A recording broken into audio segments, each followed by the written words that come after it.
Do you feel it in your fingers? Do you feel it in your toes? Is the love all around you?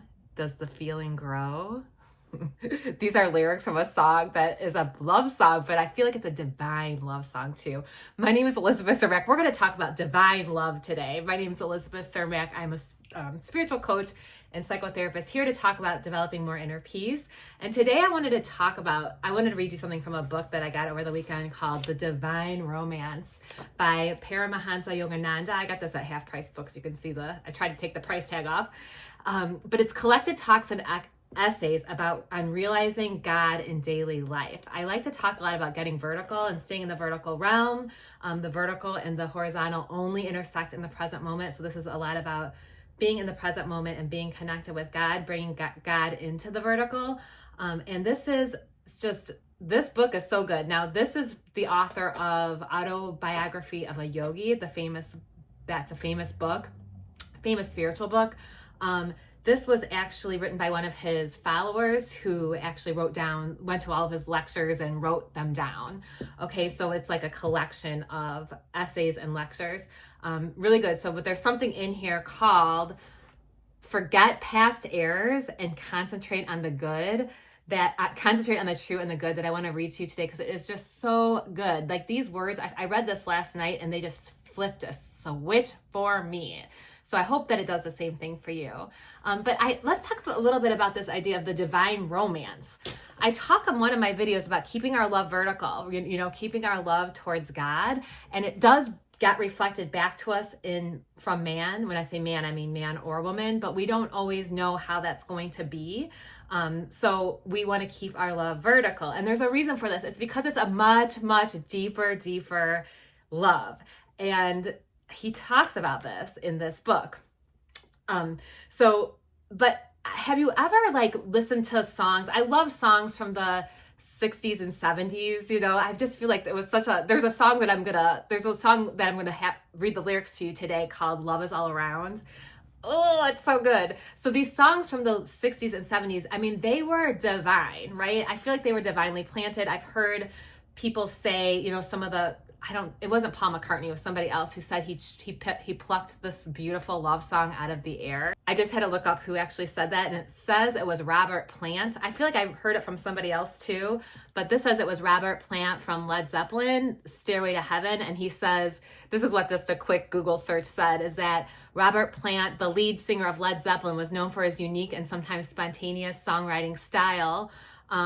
During a rehearsal for the band, Plant claimed the lyrics for Stairway to Heaven simply appeared on the page, seemingly written by his hand without conscious effort. I was holding a pencil and paper, Plant later recalled, and all of a sudden my hand was writing out the words. I just sat there and looked at them and almost leapt out of my seat. So there was over the weekend, my husband bought me the vinyl record for this, for Hair, the musical Hair, from the 60s. It's so good. The Age of Aquarius, when the moon is in the 7th house and Jupiter aligns with Mars and peace will guide the planets. And we are in the Age of Aquarius. I believe it just started. So I don't know, these songs, were totally divinely planted at that time. I think it was Pam Gregory who said there was a seed planted then and that it's coming to fruition now. Anyway, we won't get too much into that, but I'm going to talk about this divine romance. And if you think about some of these love songs that are written that are so beautiful and they're so meaningful, and if you think about them as love towards another person, yes, it's beautiful and meaningful. But if you really think about it, I'm thinking of the song My Sweet Lord right now by George Harrison. But if you really, so that's about, actually My Sweet Lord by George Harrison is about love of God, right?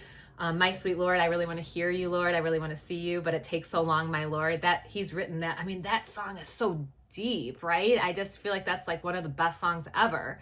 But a lot of these love songs, if you think of them as written towards God instead of towards another human, they're even deeper. It's amazing.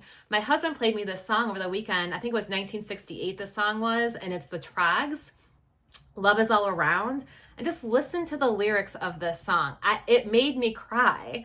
And it's just a beautiful melody and everything. And if you think about it as a love towards another person, yes, it's so beautiful. But if you think about it as a divine love, there's a different depth to it. This is why we want to keep our love vertical. We don't want to keep our love only horizontal, right? Okay, so it says, I feel it in my fingers. I feel it in my toes. Well, love is all around me, and so the feeling grows. So think about like when we meditate, I talk about this, like we feel, and Eckhart Tolle talks about this, you feel alive in your fingers and you feel the alive tingling in your toes. You can feel love is all around you and you can let the feeling grow. It's so beautiful. Okay, so back to the lyrics. It's written on the wind. How much more spiritual can you get than it's written on the wind? It's everywhere I go. The divine love. Let's think of this as divine love. It's written on the wind. I could start crying. It's everywhere I go. I'm totally geeking out on this. So if you really love me, come on and let it show. If you really love me, God, come on and let it show. He goes on to say, I love you. I always will. My mind's made up by the way that I feel. There's no beginning. There'll be no end. Well, how can you get more spiritual than this? There's no beginning and there'll be no end. Because on my love, you can depend. I mean, he's talking about divine love, right? So it's such a beautiful, beautiful song. So yes, let's think about it as a divine romance. I love this idea of a divine romance that can never, ever leave you. You are in a romance with the divine.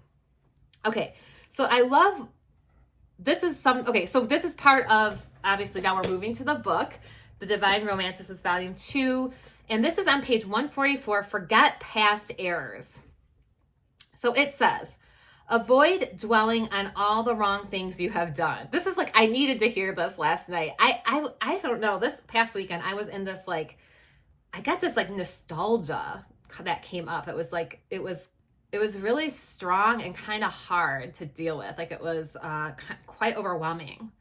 And it was nothing specific either. I wasn't it wasn't about anything specific. But anyway, so forget past errors. Avoid dwelling on all the wrong things you have done. They do not belong to you now. They do not belong to you now. Let them be forgotten. It is attention that creates habit and memory. As soon as you put the needle on the phonograph record, that's weird, I was just talking about records, it begins to play. Attention is the needle that plays the record of past actions. So you should not put your attention on bad ones. Why go on suffering over the unwise actions of your past? Cast their memory from your mind and take care not to repeat those actions again. This is tricky because sometimes I will have guilt or some sort of attachment to the past, but it's not like I did anything wrong or would do anything different. Maybe I'm doubting something, but whatever, it doesn't even matter. It's saying be present, right? Don't let your mind doubt, go into the past, regret, all those things, fear. Okay. Reflection on negative things is not the purpose of man's God-given memory. Let's read this again.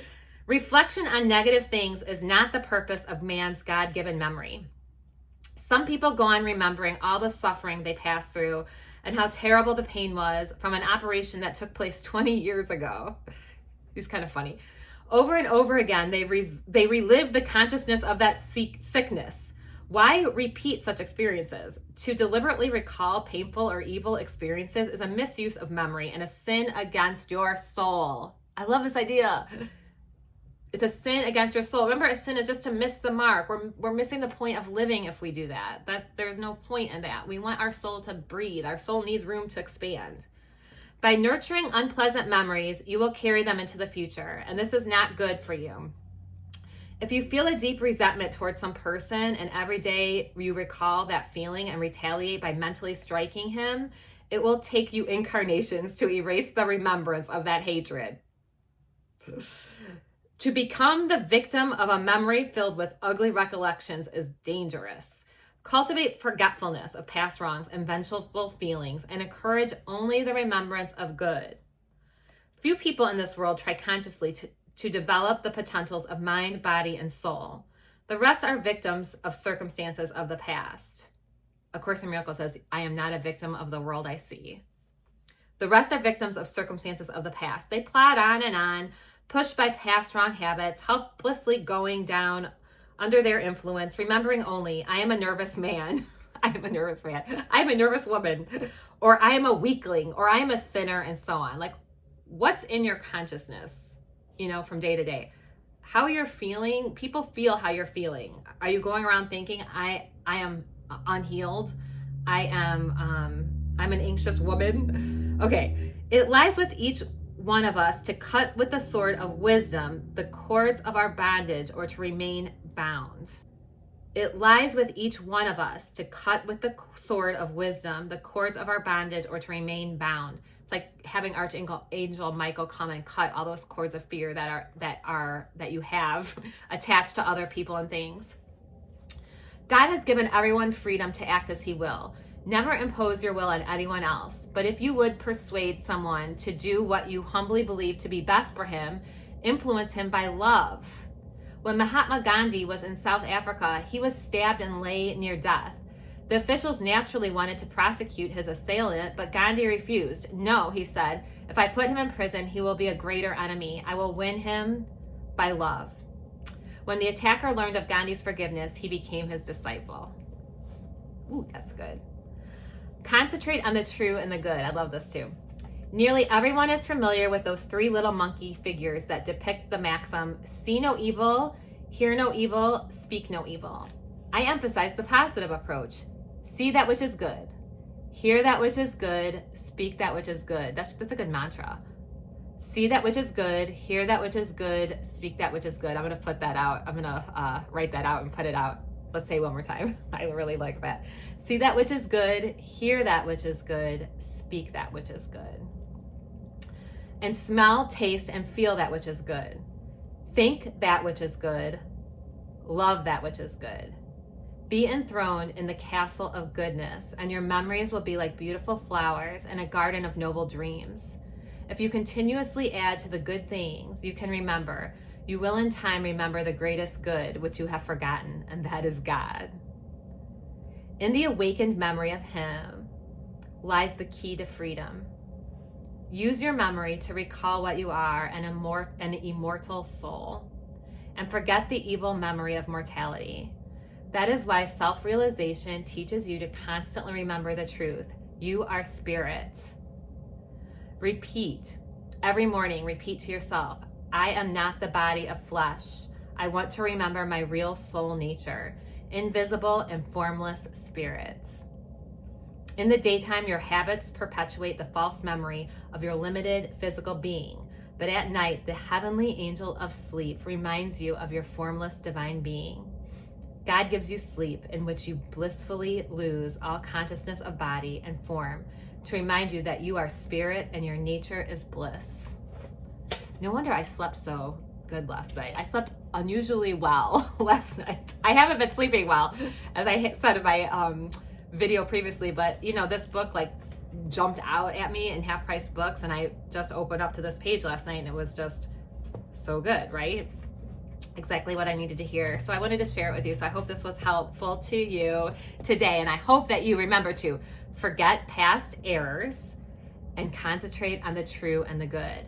Forget past errors, concentrate on the true and the good. And I hope this was really helpful today. I hope this helped flip the switch for you too. Peace and love. If you want more videos like this, go ahead and subscribe to my channel. I would love to have you, and just really thankful I'm always thankful for my viewers and all the any comments that I get. They really help me and motivate me to keep going. So I hope this was helpful today. Peace and love. I'll talk to you soon.